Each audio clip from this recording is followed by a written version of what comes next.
Are you ready to learn? Because my super experienced guests are ready to share some really valuable information. Make sure and listen all the way to the end to get help and support. So let's start with the best audio experience. How to publish a lot of pages at scale. I know it's important and it's very hard. I know from my personal experience. I often see this issue with my customers who don't know how to do it, how to cover a lot of keywords, many different topics.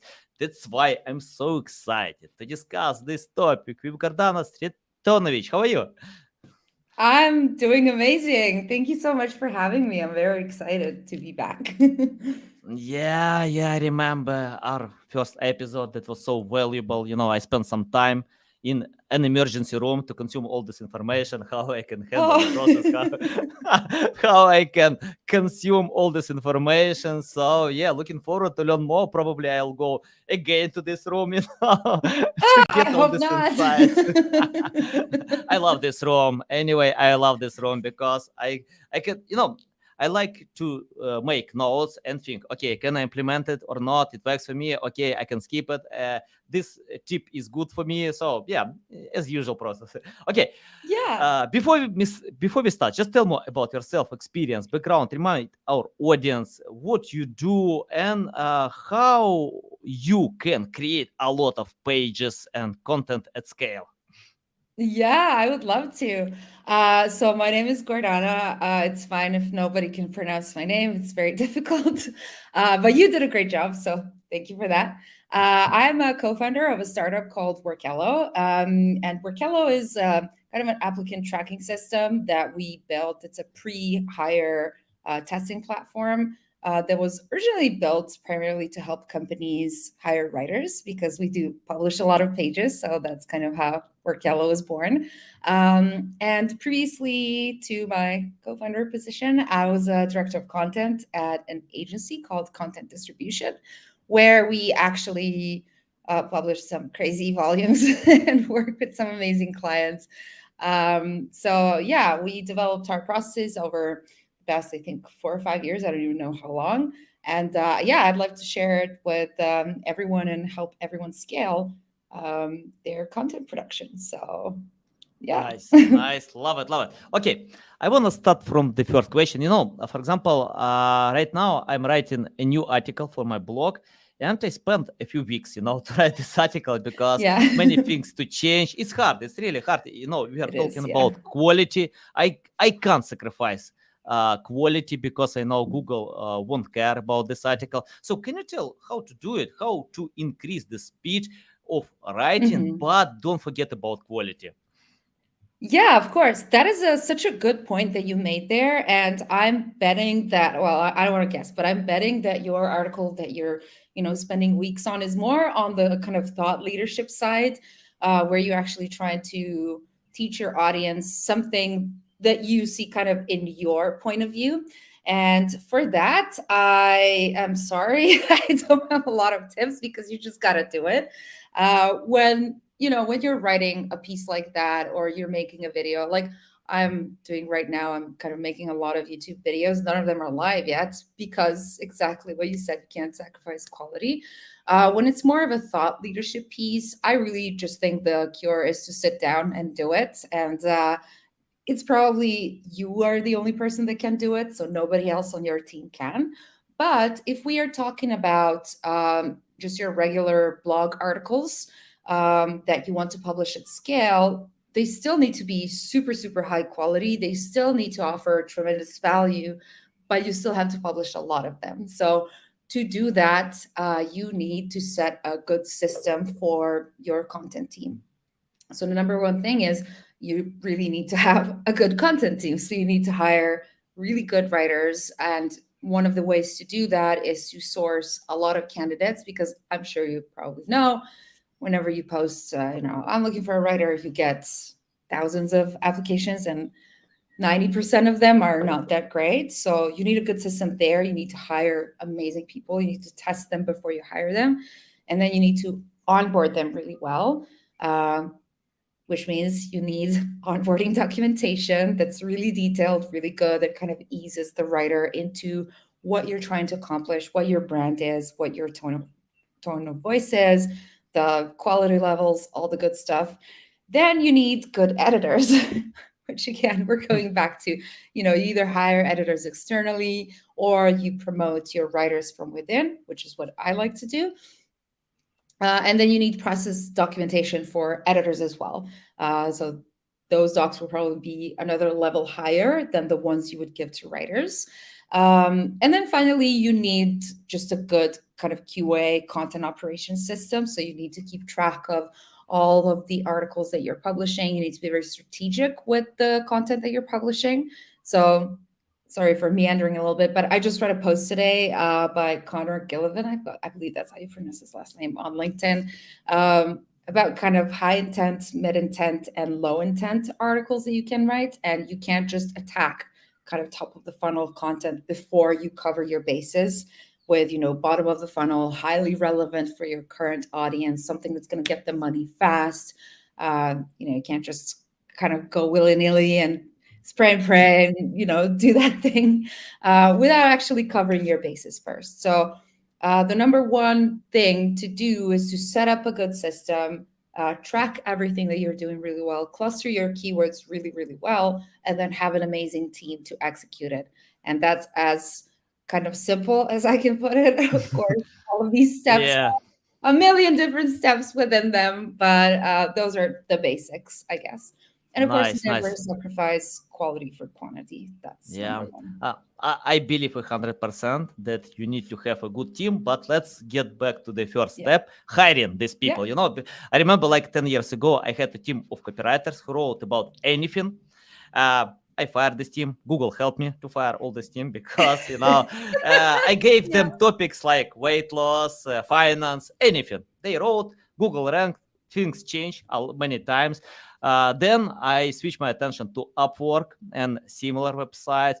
But Mhm. I quit as well because even if I check out this rating, reviews, everything looks fine. But when I get this content, it's not working. I can't get results with this content, and I got it. I need to change the system as well. So I have my system, to hire great people. But for me, it's hard to find a lot of great specialists who can cover many topics. Can you tell how to do it? How to find these people today?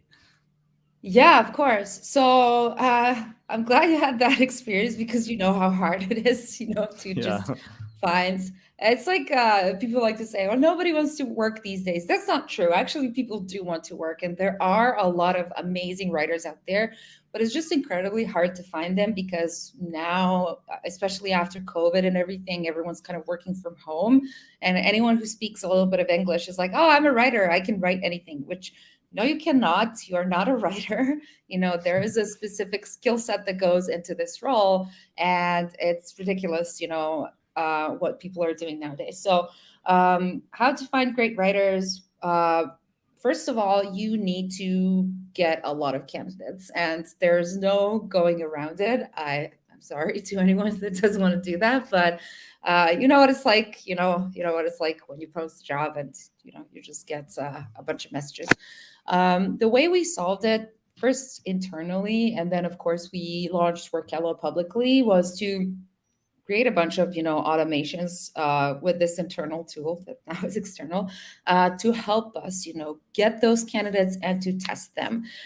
Because for me, the most important thing is not, as you said, reviews or like portfolios or anything like that.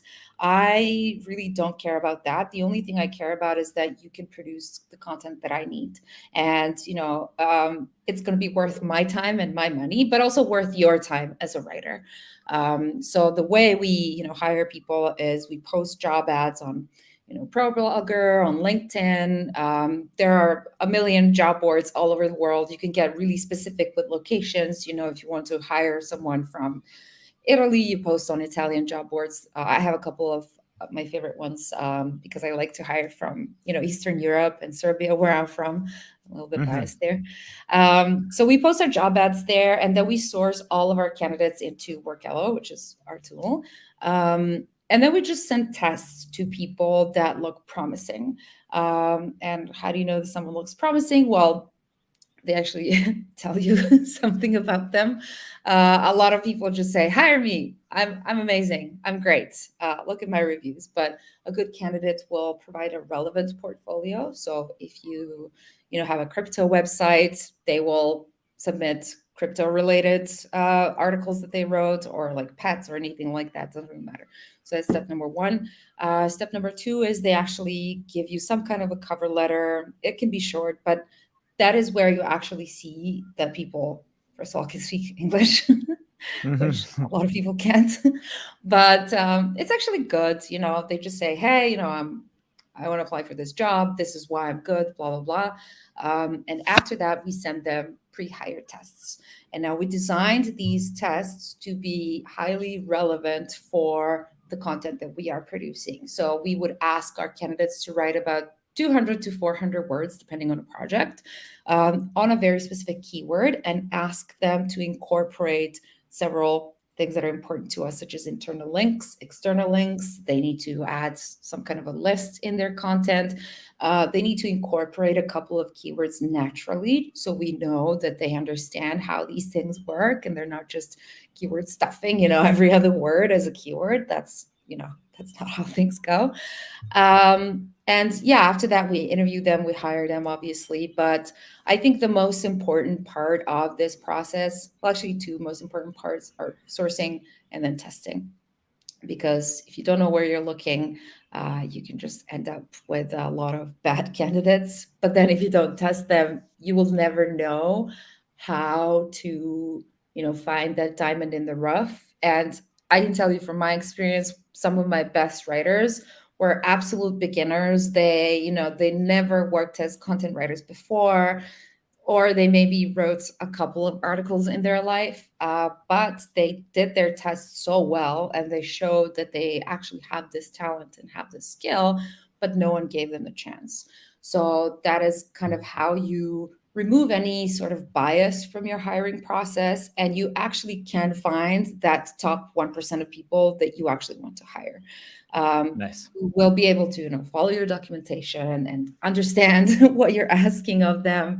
And yeah, why not give someone a chance who may not have as much experience as you would like to. Awesome, awesome. I often walk with my dogs, and a few days ago, I met one woman from Serbia. She's so Oh, kind, nice. no, so kind, Yeah. and I can feel the same energy that I can feel now. You're so energetic, Oh by my sharing God. all these valuable insights. So I got it because of Serbia, because of this nature. Yeah. Us Okay, Eastern Europeans, we got to stick together. It's a nice. tough world out there. But yeah, you Yeah. know what it's like, like this kind of region of the world, it's often a little bit neglected. I mean, you understand. Mhm. And I don't like that. I think there are a lot of amazing people that live Yeah. specifically in Eastern Europe, and just the level of education and the level of kind of English and everything is so, so high. But maybe people don't know where to look for these jobs, with all like the bad stuff that's happening. You're kind of cut Mm. off from the rest of the world. So I really encourage, my customers, the Workella users, to explore this part of the world when they are hiring, because they can find amazing talent that's just waiting to be hired, and they're hungry, they want to learn, they want to grow. So yeah, 100% recommend, Nice. do it. Nice. Okay. I want to ask you about AI. It's hard to ignore this topic. That was simple to Yeah, ignore, hard today, impossible tomorrow. And, I found even very true. great writers who I cooperate with many great writers who can write for Forbes, Bloomberg. You mentioned about crypto website because we have some projects in finance niche, Mhm. trading, investing. And I found all of them, without any exception, use AI. They use Mhm. AI, and we can't deny it. I don't like that AI generates the same text that you can find online, because AI is the best rewriting tool. Rewriting, not writing. And yeah, we usually Yes. communicate with them. Tell, please don't do it. We need fresh insights. We need something new. But I use AI every single day, even before ChatGPT. But I use for the sake of editing, because if I can't build my mind, construct some thoughts, I can ask ChatGPT, please do it, do this job for me. Yeah. I can send my copy, full mess, but I can get nice written content, but it's unique because it's my content, my data. And can you tell about AI, how to use AI in smart way? Because all writers know about this tool, all writers can Yeah. do it, but if they generate this the same text, the best grammar, I can deny it. Yeah, awesome grammar, nice structure, but people know about such content, and Yeah.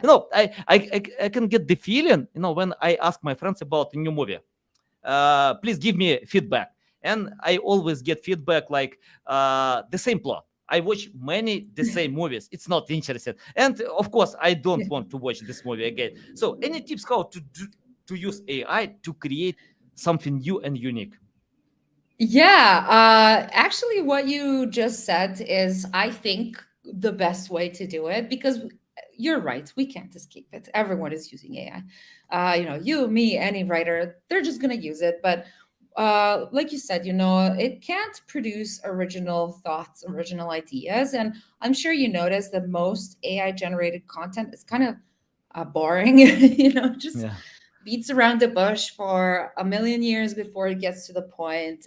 I don't know, it's a little bit fluffy, and just publishing raw, unedited AI generated content, I don't think it's a great idea. I know that some folks are having kind of a lot of success with these AI sites, but I think it's because this is kind of new, and that's why they are getting the results they're getting. But I'm 100% sure that in less than a year, it's just going to go down like this, because they're not using it in a smart way. And so I would say, think of AI as a writer's block tool, as a rewriter, like you said, as kind of a sanity check, and not something that's going to generate something out of nothing, because that doesn't exist. And if you think about it, it's really bad for the industry as well to just focus 100% on AI, because all of these models, they grab what they have, from Google, from the internet, from Yeah. anywhere. And what is that going to look like in a couple of years if everything is AI generated? We're going to have zero original ideas, and you're just kind of stagnating that progress by doing it wrong. So I have, a zero AI policy in my team. Like, don't use it, use it to check grammar. I don't care about that. Everyone should have good grammar, and that's not something that you should spend time on. Yeah, do a spell check, like, go crazy on that.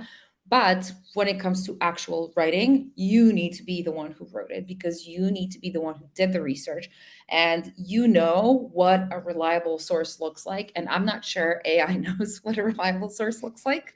So that's kind of the first thing. The second thing is, I use ChatGPT to help me with kind of video scripting and things like that. So it's fine. I mean, it's a great tool. It's obviously amazing. I love it. But I don't recommend just going crazy with it and just publishing a bunch of AI stuff and not editing anything at all. Because at the end of the day, the point of publishing any type of content is to provide value to the reader. And that is the only way that your website is going to grow. If you're just publishing fluff content, you're going to be in the fluff part of Google, and no one's going to care about that. But if you actually get to the point super fast, if you answer the search intent, if you help your reader learn something or do something or get something, yeah, you're going to be rewarded with a good graph. And so I think one of the ways that we kind of battle this AI generation thing that's going on is by providing really detailed content briefs. And that is something that helps the writer tremendously with their research process, with their writing process, because they already have the structure that they need to follow. They don't have to think about that. They already have kind of suggested sources that they can use, so they don't have to spend I don't know, a day or two just on research. They significantly cut down on that time and they can focus on being more creative and making those words sounds amazing and exciting and super, super valuable for the reader. So, for anyone who's kind of running a content team right now and is worried about AI, I would say start with a really, really, really good content brief. And trust me, your writers will love you because there's nothing worse in this world than just getting a keyword and saying, go write this. I mean, I had those experiences when I was a writer. It was super hard. I was not happy. And I'm sure none of the writers right now are happy when they just get zero instructions and like, okay, do this. Of course, they're going to use AI. I mean, it makes sense. So be responsible, be smart, use it for, writer's block, for inspiration, for spell check, grammar check, but not to generate content. That is something I believe humans still do best in terms of ideas and then polishing. I mean, yeah, use AI for that. We use Grammarly, and everyone's been using Grammarly for a million years, so it's nothing kind of controversial, I would say. Nice, nice. It's psychological. Yeah, okay. Gordana, I have the question about keyword research or content plan that we can do Yeah. before writing any copies and iPhone. For example, once I spoke with webmaster who lost 400,000 traffic because Google dropped his ranking positions, but Wow. he didn't lose any sales. So he got a lot of traffic. But this traffic didn't bring sales. He couldn't monetize all this traffic. And I see this issue when some webmasters open keyword research tools, Ahrefs, SEMrush, many great tools, Uber suggests, and they see volume. Okay, I want to get it. I want to get this traffic, but it doesn't mean that you convert this traffic. Even more, it's hard. It's hard. For example, if I'm going to promote the keyword SEO, I have no idea how I can do it with my resources to overcome Neil Patel, Ahrefs, many great blogs that I can find in the top 10. In the second, it doesn't mean that I can sell it. Okay, if even I find resources to do it, but how I can sell this keyword because it's not related to my products. Can you tell about creating the right strategy? How to find keywords that will sell products and when you have enough resources to overcome competitors? Yeah, that's a really good question. And that's a very interesting story about, the guy that lost all the traffic but no sales. It just makes sense. It just tells that he should have done the content pruning thing like probably 6 months before that. So how to find good keywords? Well, you need to start with, if you are a website owner or if you are an agency, it doesn't really matter. Start by interviewing yourself or your clients because nobody knows your business better than you and nobody knows their business better than your client, right? So the way we approach keyword research and everything when we work on different projects and when we work on our own projects is by first creating a big, big, big questionnaire, like 20 plus questions that are very, very detailed that we ask either our clients or each other and kind of bounce ideas off of each other. Record the conversation because you can't remember everything that was said and just have them or you answer those questions. Not only will you get the answers to the questions that you asked, which is obviously the points of everything, but because you recorded that call, you will get additional keywords that you may have missed in writing or something because people just mention stuff all the time. So then I would go to Ahrefs and start from literally the most kind of relevant thing. When I say relevant, I mean bottom of the funnel thing. So if you are selling dog food, it doesn't make sense to start writing about activities for dogs that are going to give them energy or something like that. It makes sense to start with, can a dog eat, I don't know, this type of food, or can a dog eat that type of food, or best food for dogs, or anything like that. So you have this big list in Ahrefs, obviously, high volume, everything. You may get crazy and think, oh my God, I'm going to attack this a million per month keyword. Don't do that. Go cluster your keywords first. There are a lot of clustering tools on the market right now. We use our own tool. It's called Cluster AI. You can look it up. It's actually really good. Cluster your keywords, and then again, don't go for the biggest cluster. Start a little bit lower, especially if it's a new website. As you said, you can't expect to compete with the biggest players. Like if you're writing about SEO with, Neil Patels of the world and things like that, or if you're writing about dogs, you can't compete with, I don't even know what's the biggest dog website, like veterinarians probably. Start lower. Start with very, very specific keywords that are highly relevant to your product, and do a series of content around that, see what happens, and then go to kind of a middle of the funnel level of keywords. Do that, and then go to the top of the funnel. Do that. At that point, your graph is probably going to grow a little bit, and then you can start attacking those high volume keywords, like tens of millions of, monthly visitor type of keywords or keyword clusters.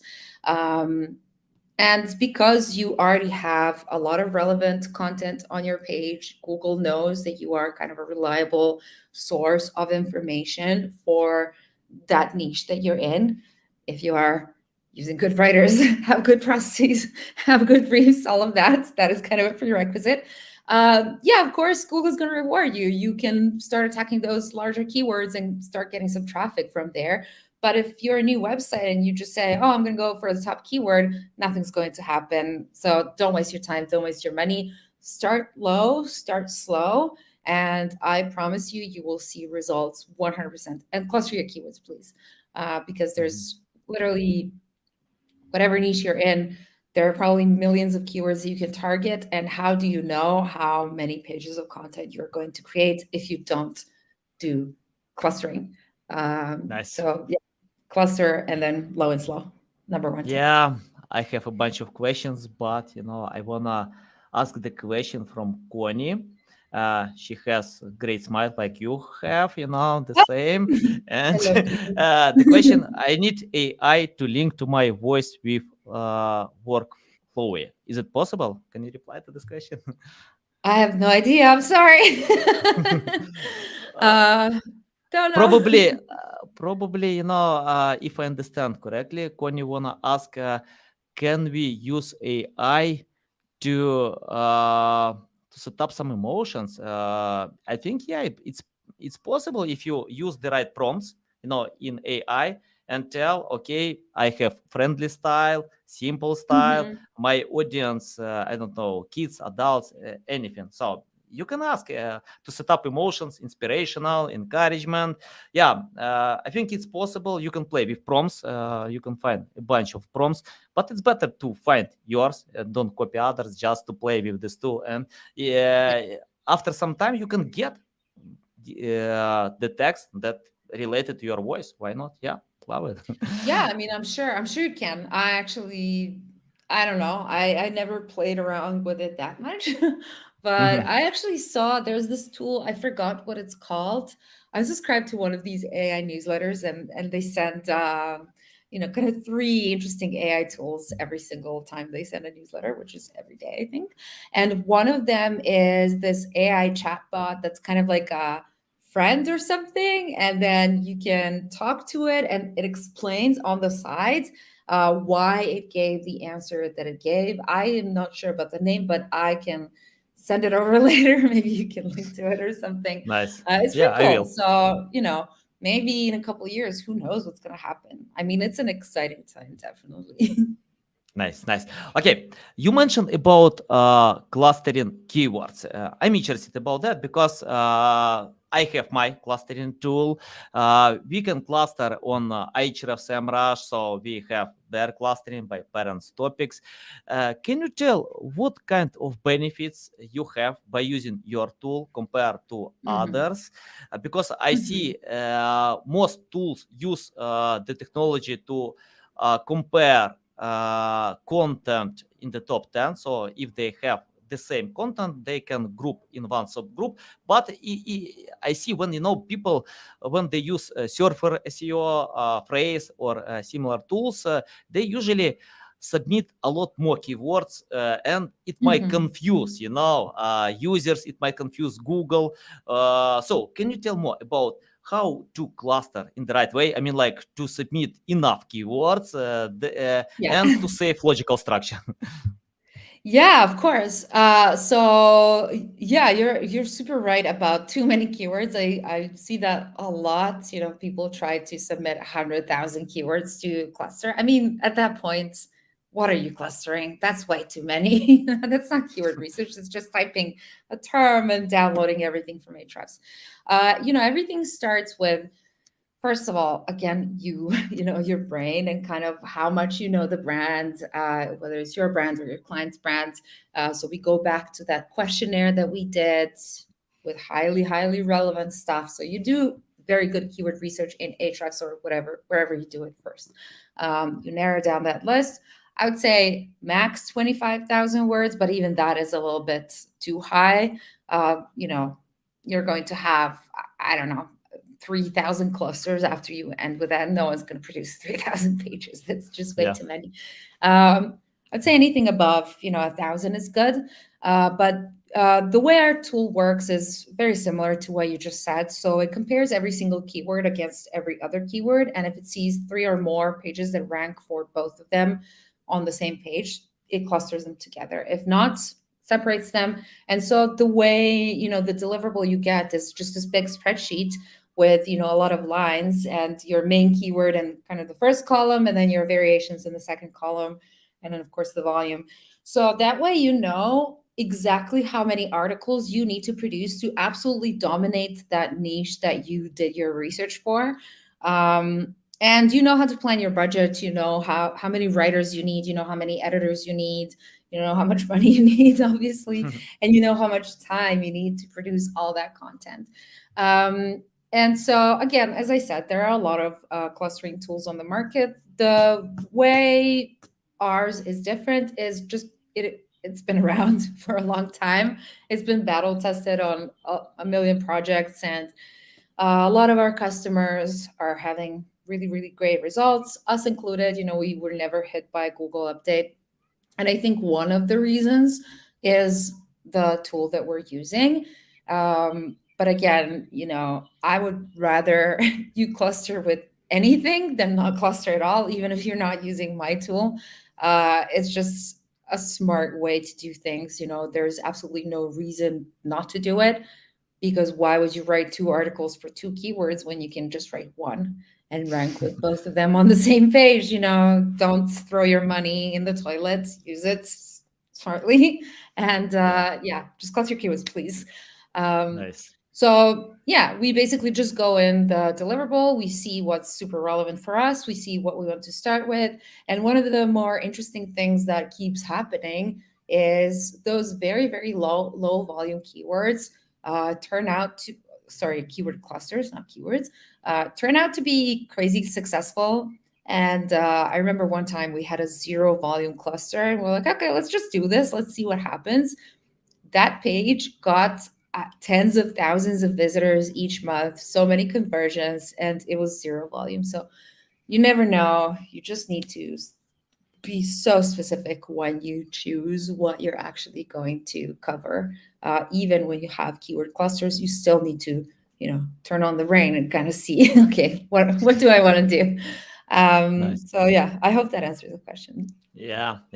Okay. I have the question about something that I do a lot. I made a lot of mistakes in my life. I keep doing them because I don't know another way how to learn. Because I think everyone starts from generic strategies, best practices, then we can adapt to find something else that will actually work. So, can you tell about common mistakes that writers still do today and your tips how to find a much better way? Yes. Oh, there's so many. It's Yeah, my favorite topic, I can actually. imagine. I don't know. I love talking about this. I'm very passionate about, content in general, and writers and everything, because I had such a hard time. Like you said, I learned from my mistakes. I had such a hard time when I was a writer. So I definitely want to help people not do the same things I did. So I would say the number one thing that the writers, not all, but a lot of writers get wrong is they are chasing the word count and not thinking about actually answering search intents. Now I understand, you get an assignment and you have to write 2,000 words and it sounds impossible. So you just start meandering. You have these long intros that are like 500 words. No one's going to read that. Cut the intros. Don't write them at all. Just get straight to the point. There was this topic, I think a couple weeks ago on LinkedIn. I'm sorry, I'm going to butcher this name so bad, but Gaetano or Gaetano, I'm sorry. He wrote, he was on the Ben Goody's podcast, and he talked about introductionless content. And that resonated so hard with me because I hate intros. Whenever I see them, I just skip them immediately. And I'm sure that many readers do the same thing. So if you are a writer, just think about your reader. Who is your reader? Who's your audience? What do they know now? What do they need to know next? And what do they need to know to end their search and go look at something else on your website? If you, can't answer their questions, if you can't provide, I don't know, a product that they want to buy or any information that they're looking for, they're going to click out of your website and go somewhere else. And if you have a long intro and you just go around and talk about irrelevant stuff, like I see a lot of AI tools, or not a lot, ChatGPT in particular, it just has these long intros that no one wants to read. Ditch those, just get to the point super, super quickly. Stop using big words when you can use small words that are simple and easy to understand. You're not writing a doctoral thesis, you're writing content for the internet, and no one needs to have a PhD to understand what you're writing about. So keep it simple. And then, have good structure, because I see this a lot. They're just walls of text, and that just looks unappealing, and that just makes me want to click out. So having good structure is really, really important. And this kind of ties in with, the content managers and editors and how much information they actually provide to their writers.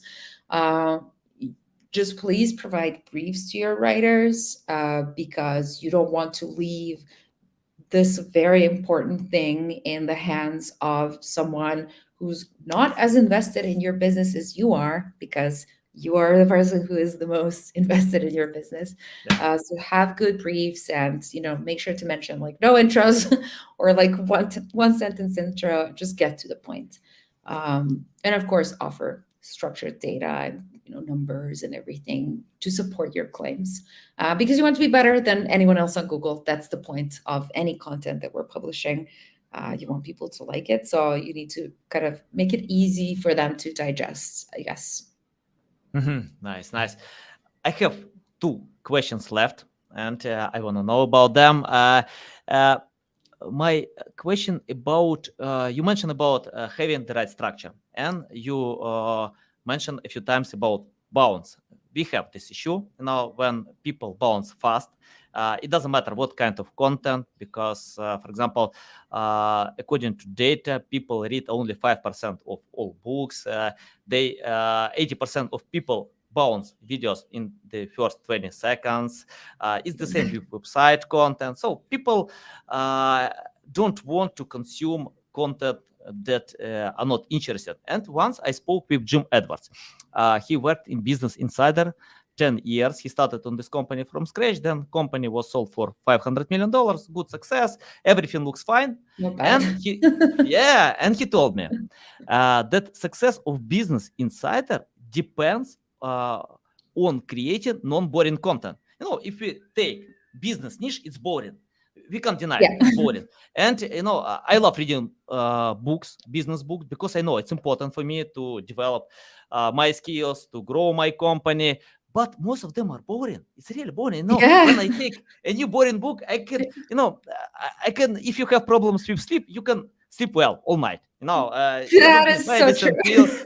Yeah, but for example, sometimes I read because I get value, but most people can't, and I understand why, because it's boring. So Yeah. can you tell how to create non-boring content? You mentioned many tips about structuring content, about finding the right topics, but anyway, we need to entertain a little bit. It's not like to create entertainment content. Yeah, we can't Yeah. write like Jack London, like Hemingway, but we need to entertain a little bit, to decrease this bounce rate. Any tips about creating non-boring content? Yeah, that is, I completely relate to you on the business books. Oh my God, they put me right to sleep. Yeah, most B2B content is unfortunately boring, and I don't think it should be, and I don't think it has to be, honestly. I just think that a lot of, agencies and companies in general, they forget that even if you're writing B2B content, you're still writing for a person on the other side who's reading that. A Yeah. business is not some mythical entity that just exists and produces money and reads your content. It's an executive who's reading that. It's an editor. It's anyone. It's a manager. So I, I definitely relate to this. I think one of the ways that you can help your content not be as boring, even if you are in the B2B niche, is, I'm sorry to say this again, but having a good brief for your writers, Mhm. so they can actually, provide all the necessary information that they need to provide, but so that they can focus on actually being creative and packaging that information up into something that is exciting, for the reader, that is, interesting, that is, I don't know, that is going to make it memorable, I guess, is the most important thing. So you need to, as a content manager or a business owner who is hiring a content team and who wants to publish a lot of content, you need to start from the bottom, and you need to have your bases really solid. You need to have a solid foundation upon which you can build stuff. And that actually starts with, just having a good content production process and good content scaling process that is going to allow your writer to, crack a joke or two and, just guide the reader through the content with, hooks and cliffhangers. I know it sounds silly when we're talking about, B2B stuff, but it's actually true. So allowing your content team to be more of an artist than just a writer, just someone who bangs out words all day long, is probably what's going to set you apart. Also, I think good visuals help a lot. If you can incorporate videos into your content, that is amazing. What you said about, the attention span now with TikTok and everything, it's crazy how much people are just like, oh no, I'm not going to watch this. It's been 5 seconds and you didn't get to the point, so not interested. Or if, the video just looks boring or something like that. So definitely invest some time in that as well. And if you can add all of those elements and kind of make it an interactive, I guess, experience for the reader, yeah, I don't think not should, but I don't think it necessarily needs to be as boring as you know it's been lately. So Nice. it's all about kind of gamifying that experience, and Yeah. yeah, making it, I don't know, making it a little bit more exciting. Mhm. And I have final question. I can speak with you all day because you share a lot of value, but we have this limited time. And my last question about your experience. For example, I found that I usually get high results with clients who understand SEO. So we can cooperate together like a cohesive team, because if people don't understand, I tell them, take my course, learn from that, go to Google, YouTube, learn it, get the basic. Then we can cooperate. And for example, if I start something new, I usually try myself without any help. I make my hands dirty. I always fail, always, but I can learn what I can Yeah. do differently, and how to hire the right people who can help me to go ahead, because I can control, I can manage, I can understand the process. Uh, can you tell, for example, if you started today from scratch without any experience, knowledge, skills, completely from scratch, what will you do today to learn more about writing text at scale for all website pages? That is such a good question. Oh my God.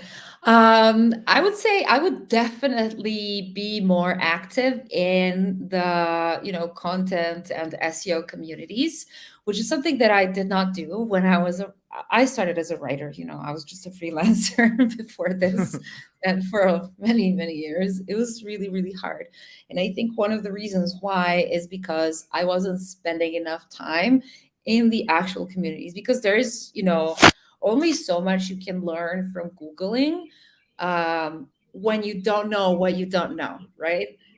So I didn't know that you can actually be more efficient and produce more pages than you physically can. And so I never even Googled that stuff. So anyone who's a beginner, join communities, watch, UNmiss podcast, and, other relevant podcasts and lives. Be active, ask questions, and kind of this is also advice for myself. Don't be afraid to reach out to people. I always had an issue with, I'm like scared. Oh, is this person going to reply? They're going to say no, whatever, whatever. That's not true. Even if someone is more experienced than you, they, probably had a hard time learning and starting out, and they definitely want to help. So just reach out. There are so many amazing professionals now, especially on LinkedIn. There's this huge community of people, and if you follow all of them, you're 100% going to learn a lot. And some of the people, obviously, what you put out is amazing, and all these videos. You just watch this. It's like you went to college, pretty much, like just watch all of Anatoly's videos. Follow Boyan, my co-founder, Boyan Maric. He's amazing at SEO. He's a really, really good director of content.